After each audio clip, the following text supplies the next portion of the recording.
ओम शांति। आज है 7 सितंबर 2022। आज की मुरली की महावाक्य में बाबा कहते हैं, मीठे बच्चे, बाप की शिक्षाओं को धारण कर तुम्हें गुणवान फूल बनना है। बाप की शिक्षाओं को धारण कर तुम्हें गुणवान फूल बनना है। तुम्हें ज्ञान की रोशनी मिली है, इसलिए सदा हर्षित रहना है। प्रश्न है, तुम बच्चों की कौन सी गुह्य रमणीक बातें हैं जो मनुष्य सुनकर मुझते हैं? उत्तर है, तुम कहते हो, अभी हम ब्राह्मण कुलभूषण स्वदर्शन चक्रधारी हैं, हम ज्ञान की शंख ध्वनि करने वाले हैं, हम त्रिनेत्री हैं, त्रिकालदर्शी हैं। यह देवताओं को जो अलंकार देते हैं वो सब हमारे हैं। यह बातें सुनकर मनुष्य मुझते हैं। दूसरी पॉइंट है, तुम कहते हो बाप मुख से जो नॉलेज देते हैं यह शंख ध्वनि है, इससे हम मनुष्य से देवता बनते हैं। इसी को ही मुरली कहा जाता है। काठ की मुरली मुरली नहीं है। यह भी बहुत गुह्य रमणीक बातें हैं जिससे समझने में मनुष्यों को मुश्किल लगता है। गीत है, यही बहार। ओम शांति। मीठे मीठे ईश्वरीय संतान जानते हैं कि हमारे लिए सबसे ऊंची बहार की यह मौसम है। बहार मौसम में फूल आदि सब खिल जाते हैं। यह है बेहद की बहार की मौसम। तुम पर ज्ञान की बरसात होती है। बाबा को इंद्र कहते हैं ना, अर्थात जो ज्ञान की बरसात करते हैं।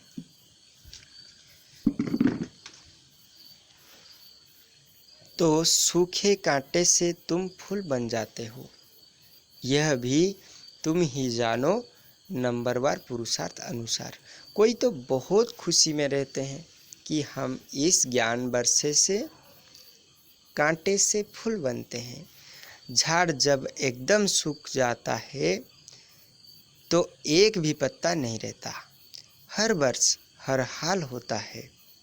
फिर बरसात में पत्ते भी सुंदर, फूल भी बड़े सुंदर हो जाते हैं। तो यह ज्ञान बरसात की बाहरी मौसम फर्स्ट क्लास है। अब यह है कांटों की दुनिया। झाड़ कहता है, मैं कांटों का झाड़ बन गया हूँ। फिर ज्ञान बरसात से फूलों का झाड़ बनता हूँ। तुम एक एक चैतन्य झाड़ हो ना। अभी तुमको ज्ञान की रोशनी मिली है जिससे तुम उच्च पद पाते हो। अज्ञान को अंधकार कहते हैं ना, तो ज्ञान होता है क्या?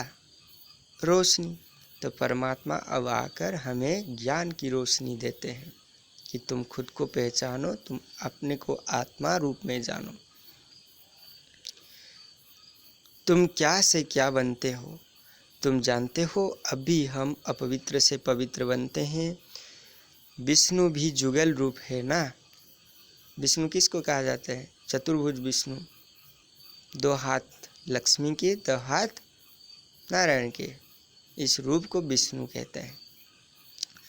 साक्षात्कार जोड़ी रूप का होता है।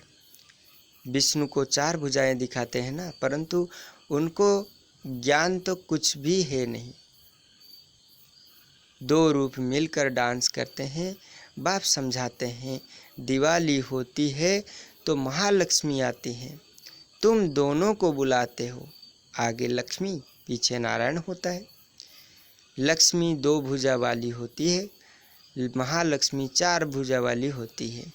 परंतु यह बातें अभी तुम जानते हो, आगे बिल्कुल ही नहीं जानते थे। एकदम कांटे थे, सो अब फूल बन रहे हैं। ग्रंथ में भी कहा जाता है, मनुष्य से देवता किए। अर्थात ग्रंथ में कहा जाता है, जो भगवान मनुष्य को देवता बनाने के लिए समय नहीं लेते। बहुत ही कम समय, यानी एक ही पल में बना देते हैं देवता। देवताएं होते हैं सतयुग में, वो है दैवी गुणों वाले। इस समय के मनुष्य हैं आसुरी गुण वाले। तुम हो ईश्वरीय गुण वाले। ईश्वर बैठ हमको गुणवान बनाते हैं। बाबा की शिक्षा से हम सर्वगुण संपन्न, सर्वशक्ति संपन्न, सर्वकला संपन्न बनते हैं। भारत की महिमा है, अर्थात भारत में रहने वालों की बड़ी महिमा गाते हैं, परंतु उनको यह पता नहीं कि उन्हों को ऐसा बनाने वाला कौन है। बड़े बड़े मंदिर बनाते हैं, परंतु उनके ऑक्यूपेशन का पता नहीं है। तुमको तो बहुत रोशनी मिली है, तुमको बहुत हर्षित रहना है, वहाँ भी 21 जन्मों के लिए हर्षित रहेंगे। तुम जानते हो हम 21 जन्मों का पद लेने के लिए पढ़ाई पढ़ते हैं। कमाई नॉलेज से होती है, गॉड फादरली स्टूडेंट लाइफ है। सूर्यवंशी घराने के मालिक बनते हैं, गया स्वर्ग का मालिक बनते हैं। पावन दुनिया में भी सब एक जैसा पद तो नहीं लेते। सिर्फ एक लक्ष्मी नारायण तो राज्य नहीं करते हैं ना, यह भी किसी को पता नहीं है। सिर्फ डिनाइस्टी होगी और राजाई भी होगी। सूर्यवंशी चंद्रवंशी थे। शिव बाबा ने नई दुनिया स्थापना की है। दुनिया वालों की बुद्धि में तो अंधियारा है, तुम्हारे पास तो रोशनी है। पतित दुनिया और पावन दुनिया है। पावन दुनिया में भी नंबरवार मतरबे हैं, प्रजा में भी होंगे। वहाँ तो सबको सुख ही सुख है। हर एक की अपनी अपनी राजाई, जमींदारी आदि होती है। पतित दुनिया में सब पतित हैं, परंतु उनमें भी नंबरवार है। जैसे सतयुग में ऊंचे ते ऊंच डिनाइस्टी है लक्ष्मी नारायण की, राधे कृष्ण प्रिंस प्रिंसेस स्वयंवर बाद लक्ष्मी नारायण बने हैं। लक्ष्मी नारायण की डिनाइस्टी कहेंगे, राधे कृष्ण की डिनाइस्टी नहीं कहेंगे। राजाओं का नाम लिया जाता है, थोड़ी सी भी बात कोई नहीं जानते। तुम सब जानते हो, सो भी नंबरवार। राजधानी में तो नंबरवार पद होते हैं ना, अर्थात यहाँ जो आत्माएं हैं वो जैसे पुरुषार्थ करेंगे वैसे ही पद पाएंगे। कोई महाराजा होगा, कोई राजा होंगे, कोई भी उसके नीचे नीचे आते जाएंगे। प्रजा होंगे, दास दासी होंगे, दास दासी के भी दास दासी होंगे। तो अपने नंबरवार पुरुषार्थ के अनुसार राजाओं का नाम लिया जाता है। थोड़ी सी भी बात कोई नहीं जानते। तुम सब जानते हो, सो भी नंबरवार। राजधानी में तो नंबरवार पद होते हैं ना, कहाँ सूर्यवंशी राजाई, फिर कहाँ प्रजा में भी चंडाल आदि जाकर बनते हैं। पतित दुनिया में भी नंबरवार होते हैं। अब आप तुमको कर्म अकर्म विकर्म की गति समझा रहे हैं, यानी कर्म किसको कहा जाता है, अकर्म क्या है, विकर्म क्या है, ये सब समझा रहे हैं। बाप कहते हैं बच्चे श्रीमत पर चलो। बहुत बच्चे हैं जिनको बाबा ने कभी देखा भी नहीं, आपस में बहुत अच्छी सर्विस कर रहे हैं, बाप का परिचय देते रहते हैं। सिवाय ब्राह्मणी मुकर्रर किए बिना भी सेंटर चला रहे हैं। सम्मुख मिले भी नहीं हैं, फिर भी सर्विस कर आप समान बना रहे हैं। सम्मुख रहने वाले इतनी सर्विस नहीं करते। रूहानी यात्रा सिखाना है ना। तुम हो रूहानी पंडे, तुम भी रास्ता बताते हो। हे आत्माएं, बाप को याद करो। कहते भी हैं आत्माएं परमात्मा अलग रहे बहुकाल। तब हम आत्माएं बाबा से बहुत काल अलग रहे, अब मिलने की बारी है। वो भी हिसाब है ना, बहुत काल सिद्ध करके बताते हो ना। तुम ही सर्विस जास्ती बहुकाल से बिछुड़े हुए हो। सूर्यवंशी चंद्रवंशी घराने के थे, फिर पुनर्जन्म के चक्र में आते आते 84 जन्म लगे हैं। सो भी सबके 84 जन्म नहीं हो सकते। इस ज्ञान की रिमझिम में तुम बच्चे रहते हो। सबके 84 जन्म हो सकता है क्या? नहीं हो सकता है। क्योंकि कोई आत्मा सतयुग की पहले से आई हुई, कोई बीच में आए हुए, कोई आखिरी मुहूर्त में आने वाले हैं। तो जन्म की संख्या जो नीचे नीचे आती जाती है, कोई त्रेता में आया है, त्रेता के पहले शुरुआत में, बीच में, अंत में, कोई द्वापर में आया है, कोई कलह युग में यानी कलयुग में आया है। तो सब तो 84 जन्म के चक्कर में आ नहीं सकता है। सर्वाधिक एक आत्मा 84 जन्म में आते हैं। यह है तुम्हारी स्टूडेंट लाइफ। स्टूडेंट लाइफ क्यों? क्योंकि हम अब ज्ञान लाभ कर रहे हैं, भगवान से ज्ञान सुन रहे हैं। कोई गृहस्थ व्यवहार संभालते हुए फिर दूसरा कोर्स भी उठाते हैं। यह तो सिर्फ पवित्रता की बात। बाप और बरसे को याद करना है और पढ़ना भी है। पवित्र जरूर बनना पड़े, क्योंकि पवित्रता के बगैर कुछ भी संभव नहीं होता। पवित्र दुनिया में जाना है, पवित्र दुनिया की राजधानी में राज करना है, तो यहाँ पवित्र जरूर बनना है।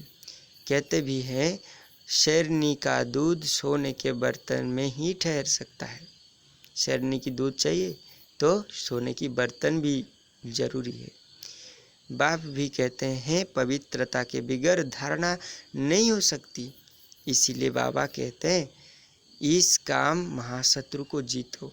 काम महाशत्रु जो कि काम वासना यानी काम विकार के रूप में नाम जाने जाते हैं, इसको जीतना है यानी त्याग देना है, क्योंकि ये द्वापर से आत्माओं को नरक में धकेलते धकेलते ही आई है। तुम पवित्र बनो, मेरे को पहचानो, तब तो मैं बुद्धि का ताला खोलूं। जब तक पवित्र ब्राह्मण कुलभूषण नहीं बनेंगे तो धारणा भी नहीं होगी।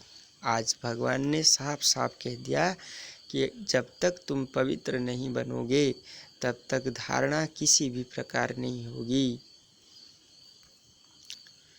तुम ब्राह्मण कुलभूषण स्वदर्शन चक्रधारी हो और कोई समझ ना सके। मनुष्य समझते हैं कि स्वदर्शन चक्रधारी तो देवताएं हैं। यह फिर कौन निकले हैं जो कहते हैं हम ब्राह्मण कुलभूषण स्वदर्शन चक्रधारी हैं?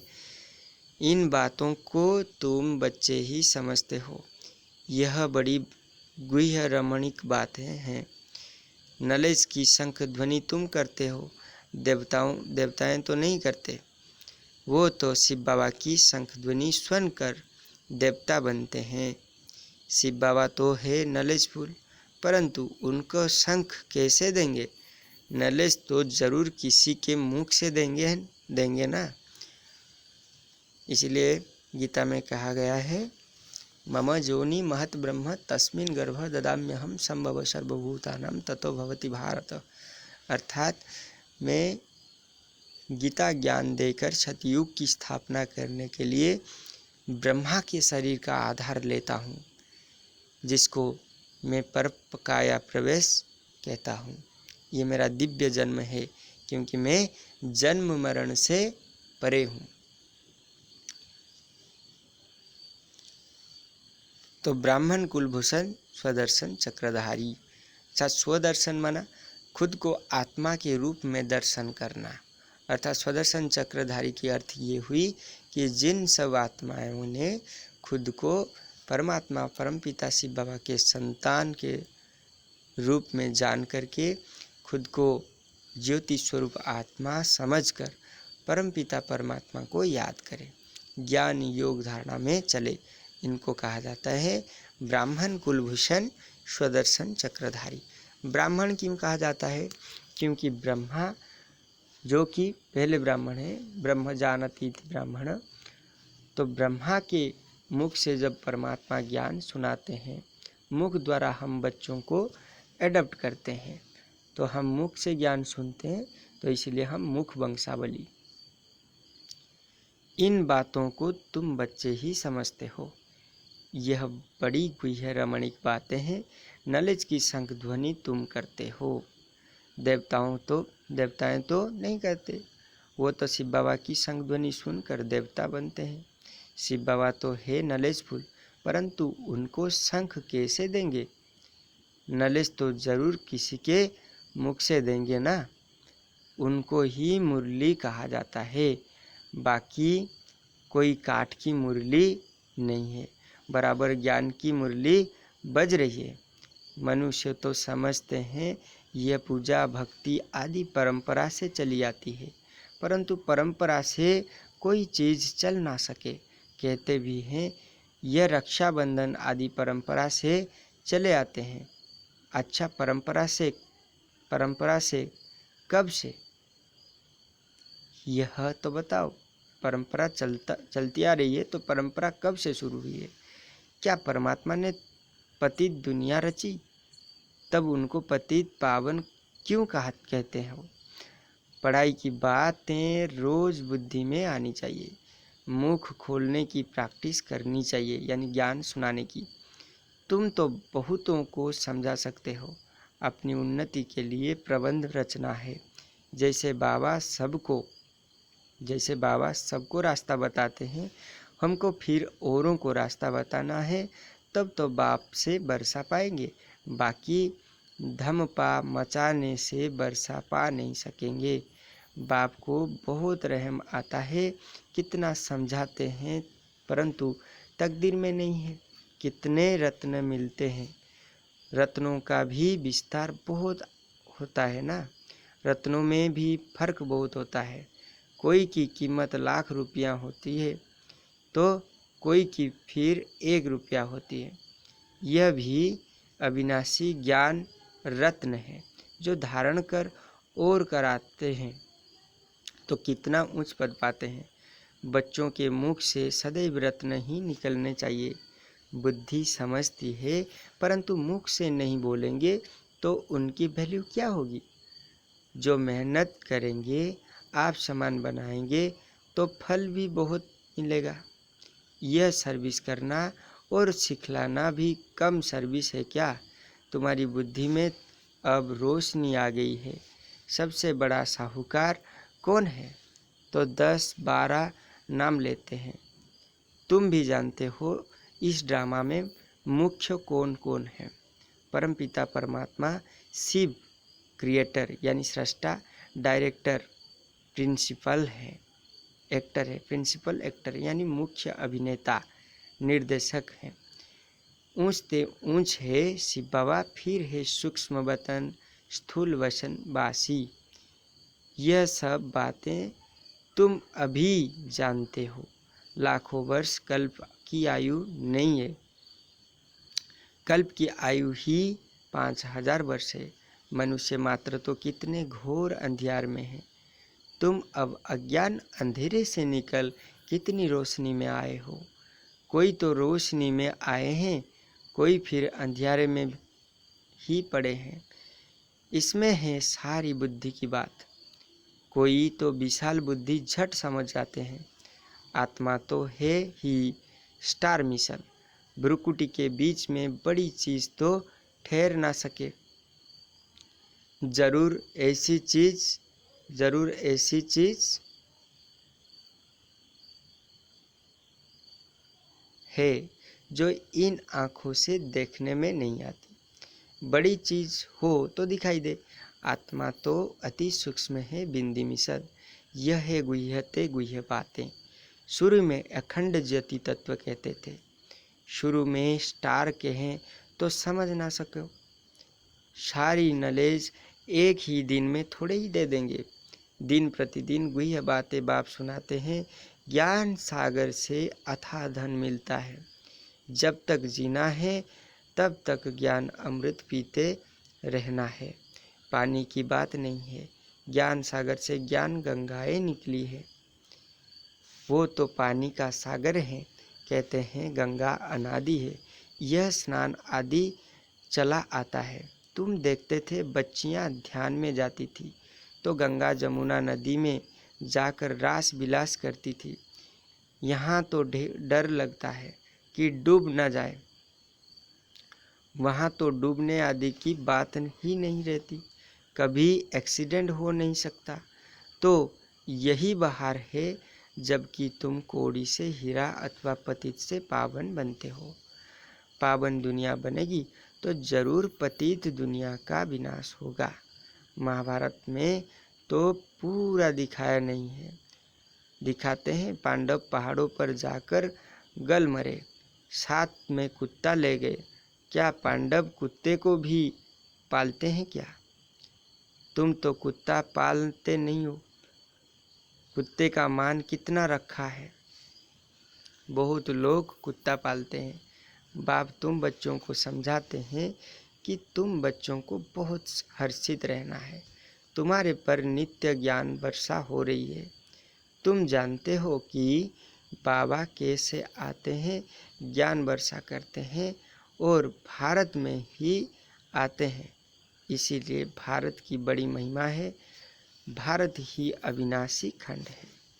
भारत की अविनाशी बाप का बर्थ प्लेस है, जो शिव बाबा सभी को पावन बनाने वाला है और कोई जानता नहीं है। वो तो कह देते हैं परमात्मा नाम रूप से न्यारा है, सर्वव्यापी है। कितने बातें बता दी हैं। बाप कहते हैं मैं आता हूँ, मुझे ब्राह्मण जरूर रचने हैं। कहते हैं कि हम ब्रह्मा की औलाद हैं, तब तो ब्राह्मण कहलाते हैं। परंतु यह बातें भूल गए हैं शिव बाबा ने क्या आकर किया, कैसे ब्रह्मा मुख वंशावली बनाया।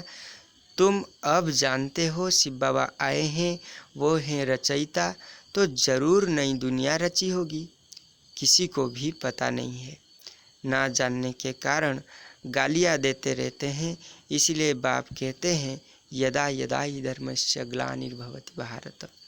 अर्थात जब जब भारत में धर्म की ग्लानि होती है, तब तब मैं भारत में यानी कल्प कल्प में भारत में अवतरित होकर ज्ञान से सतयुग की स्थापना करता हूँ और पापियों का पाप का विनाश करता हूँ। यह किसने कहा? श्री कृष्ण ने तो नहीं कहा। श्री कृष्ण की आत्मा को भी अब मालूम पड़ा है कि हम 84 जन्म लेते हैं। तुम जो पहले पास हो, ट्रांसफ़र होते हो, वही पहले जन्म लेते हो। तुम्हारी बुद्धि में कितना रोशनी है। ऑपरेशन करते हैं तो एक आँख निकल दूसरी आँख डाल देते हैं, जिससे रोशनी आ जाती है। कोई का डिफेक्ट रह भी जाता है। तुम आत्माओं के ज्ञान चक्षु खत्म हो गए, वो देने के लिए बाबा आया है। तुम्हारे ज्ञान चक्षु खुले रहे हैं। तीसरा नेत्र ज्ञान का है, जो अब तीसरा नेत्र फिर देवताओं को दे दिया है। अलंकार चक्र आदि भी विष्णु को दे दिया है। वास्तव में तीसरा नेत्र तुम ब्राह्मणों का है। तुम ही हो सर्वोत्तम ब्राह्मण कुलभूषण। दैवी कुल और आसुरी कुल है। वर्ण कहो, कुल कहो, बात एक ही है, ज्ञान एक ही है। कितना अच्छी बातें हैं जो कोई भी शास्त्र में नहीं है। तुम अब त्रिकालदर्शी, त्रिनेत्री, स्वदर्शन चक्रधारी बने हो। कमल पुष्प समान पवित्र रहने का पुरुषार्थ करने वाले हो। तुम जानते हो किसकी आँख अच्छी खुली है, किसकी खुलती जाती है। आखिर 100% खुल ही जाएगा। मुख से ज्ञान रत्न निकलते रहेंगे, तब तो रूप वसंत कहलाएंगे। अब तुम मेहनत करो, पुरुषार्थ करना चाहिए। जितना हो सके ज्ञान में बड़ा हर्षित मुख, गंभीर विशाल बुद्धि बन सुख महसूस करते रहना है। सुख का वर्षा मिल रहा है और क्या चाहिए, कितना खुशी मनानी चाहिए। अच्छा, मीठे मीठे सिकिलद्धे बच्चों प्रति माता पिता बाप दादा का याद प्यार और गुड मॉर्निंग। रूहानी बाप की रूहानी बच्चों को नमस्ते। फिर हम रूहानी बच्चों की रूहानी बाप दादा को भी पद्मा पदम गुना याद प्यार, गुड मॉर्निंग और नमस्ते नमस्ते नमस्ते। ओम शांति। धारणा के लिए मुख्य सार का पहला पॉइंट है सदा ज्ञान की रिमझिम में रहना है, यानी ज्ञान की बरसात में रहना है। रूहानी पंडा बन सबको रास्ता बताना है। मुख से ज्ञान ही निकालने हैं। अज्ञान की कोई बात नहीं, विकर्म विकार की कोई बात नहीं, फालतू वेस्टेज की कोई बात नहीं, सिर्फ ज्ञान ही ज्ञान हो। दूसरा पॉइंट है, ज्ञान मनन कर सदा हर्षित मुख, गंभीर और विशाल बुद्धि बन सुख का अनुभव करना और कराना है। यानी ज्ञान की मंथन करना है। ज्ञान की मंथन करना है तो क्या होगा? हर्षित मुख रहेंगे और हर्षित मुख भी रहना है। गंभीर और विशाल बुद्धि बन सुख का अनुभव करना और कराना है। वरदान है, धन कमाते अथवा संबंधों को निभाते हुए दुखों से मुक्त रहने वाले नष्ट महा ट्रस्टी भवो। धन कमाते अथवा संबंधों को निभाते हुए दुखों से मुक्त रहने वाले नष्ट मोहा और ट्रस्टी भवो। विस्तार है, लौकिक संबंधों के बीच में रहते संबंध निभाना अलग चीज़ है और उनके तरफ आकर्षित होना अलग चीज़ है। ट्रस्टी होकर धन कमाना अलग चीज़ है। लगाव से कमाना, मोह से कमाना अलग चीज़ है। नष्ट महावा ट्रस्टी का निशानी है, दुख और अशांति का नाम निशान ना हो, क्योंकि उसका मोह नष्ट हो चुका है। नष्ट महा, कभी कमाने में धन नीचे ऊपर हो जाए व संबंध निभाने में कोई बीमार हो जाए तो भी दुख नहीं, दुख की लहर ना आए, सदा बेफिक्र बादशाह। स्लोगान है, रहम दिल उससे कहा जाता है जो निर्बल को हिम्मत और बल देता रहे। रहीम दिल उससे कहा जाता है जो निर्बल को हिम्मत और बल देता रहे। आज बाबा मुरली में कितने सारे बहुत बहुत अच्छे अच्छे पॉइंट के ऊपर विचार रखे हैं, जुक्ति दी हैं, तो हमें इसको सुनना, समझना और अपने जीवन में लगाना है। ओम शांति।